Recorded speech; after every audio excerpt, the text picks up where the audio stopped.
Assalamualaikum warahmatullahi wabarakatuh. Ada banyak pertanyaan yang masuk terkait masalah nikah. Ada orang pengen banget nikah, tapi khawatir kalau dengan menikah karirnya kocar-kacir. Ada yang kalau dengan menikah khawatir dia kebebasannya terenggut. Ya memang jomblo itu kan free lah ya, free hatin. Ada lagi yang bahasanya begini malahan. Kalau saya nikah nanti anak istri saya makan apa? Ya kita tinggal jawab, selama ini makan apa? Pasir. Kan makan nasi tuh. Kalau makan nasi sekarang, besok setelah nikah kan juga sama. Tapi kan ya tidak semudah itu, kita harus pikirkan. Kadang-kadang selalu akan ada alibi untuk menunda pernikahan padahal umurnya sudah sangat matang. Bahkan kata teman dulu kita mondok, orang mateng maneh wih, wis meh bosok. Nah, terus bagaimana? Baik, kita akan bahas hal ini dari dua sudut pandang. Yang pertama, sudut pandang keyakinan akan janji Allah. Keyakinan itu ajaib loh Mas, Mbak. Dulu pas kita masih kecil, main-main di lapangan, layangan begitu, tiba-tiba ada salah satu temen kebelet dulu, kebelet. Terus kemudian teman yang lain bilang, ambil batu. Habis ambil batu diapakan? Masukkan kantong. Langsung ajaib. Tiba-tiba sudah tidak kepingin lagi. Itu anatomi berubah, psikologis berubah. Padahal kita yakin pada sesuatu yang keliru, pada sesuatu yang salah, yakni meyakini batu. Itu saja ajaib. Apalah lagi kalau kita meyakini sang pencipta batu, pencipta bumi langit seisinya dengan kalam ilahinya.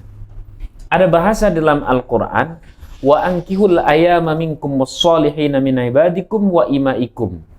Ini perintah masalah nikah, sampai kemudian oleh Allah Subhanahu wa Ta'ala, manusia itu kalau diperintah akan memiliki kekhawatiran, dan sebelum manusia itu mengucapkan kekhawatirannya sudah dijawab oleh Allah.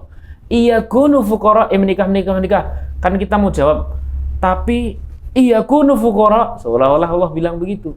Iyakunu fuqara, kalau kalian dalam kondisi fakir, yughnihimullah, nanti Allah yang bakal mengkayakan, Allah yang bakal mencukupi. Ini ayat loh Mas Bos. Kefakiran di situ bisa macam-macam. Bisa kefakiran karena khawatir rezeki. Maka yakunu fuqara, kalau khawatir fakir rezeki, yughnihimullah, nanti Allah yang akan cukupi, Allah yang akan kayakan. Ada lagi fakir keyakinan, fakir tawakal. Siapa itu yang fakir tawakal? Yakni orang-orang yang dia itu, saya kalau menikah nanti adik-adik saya yang biayai siapa? Selama ini saya jadi tulang punggung, sudah tidak adanya ayah atau sudah tidak adanya ibu. Ya kalau itu niatnya dalam rangka birrul walidain, dan kemudian orang tua memang menyuruh kita menunda sih tidak ada masalah, tapi orang tua sudah nyuruh kok kita saja yang khawatir, berarti kita yang kepedean. Kayaknya kita ini selama ini yang ngasih rezeki buat adik-adik, buat orang tua, padahal yang ngasih rezeki Allah. Dengan saudara menikah, rezeki Allah tidak akan berkurang. Ada lagi, saya sih mau nikah, cuman gimana ya, saya khawatir ngelangkai Mbak Yu saya. Pokoknya akan ada sekian banyak alasan-alasan sehingga seseorang mau menunda pernikahan padahal umurnya sudah matang. Bahkan wis nyaris apa tadi? Bosok. Nah, terus bagaimana? Tadi sudah katakan, iyakunu fuqara, kalau kalian dalam kondisi fakir, fakir tawakal, fakir harta, fakir keyakinan, atau fakir ilmu. Saya nanti kalau nikah, nanti gimana saya harus membina rumah tangga? Padahal ini umurnya sudah mepet. Maka yughnihimullah, nanti Allah yang akan kayakan. Dari mana Allah akan kayakan? Min fadlih, dari, kalau kita dulu maknani kitab, min fadlihi, saking leluwiane Gusti Allah, dari kelebihan Allah. Diterjemahkan ke Indonesia jadi anugerah. Tapi makna sebenarnya fadl itu adalah kelebihan, leluwian. Leluwian itu akan nampak setelah terjadinya sesuatu. Logika simpelnya begini, Mas Mbak.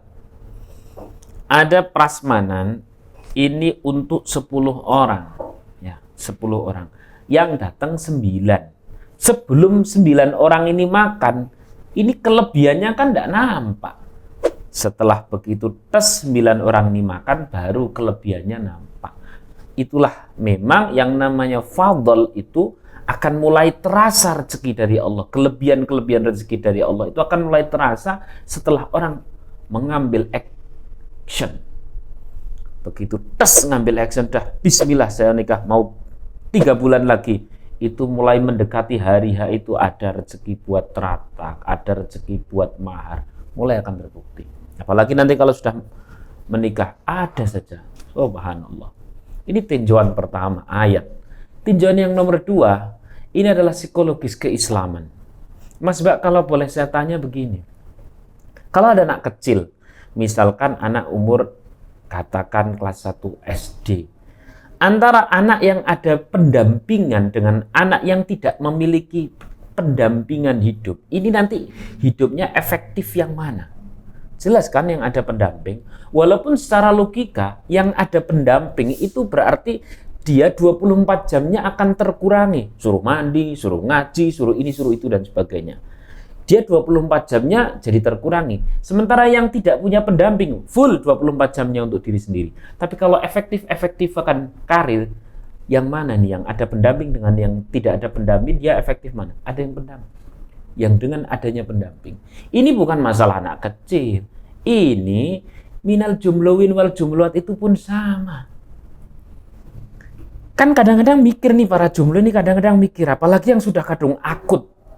Wah, ini kalau saya nikah, saya kan belum punya rumah, belum punya mobil, saya belum juga punya penghasilan yang permanen dan sebagainya. Dia khawatir karirnya itu akan jatuh setelah dia menikah. Padahal setiap karir manusia, mau itu anak kecil, mau itu orang dewasa, remaja dan sebagainya, adanya pendamping itu akan lebih efektif. Siapa pendamping bagi teman-teman yang sudah dewasa?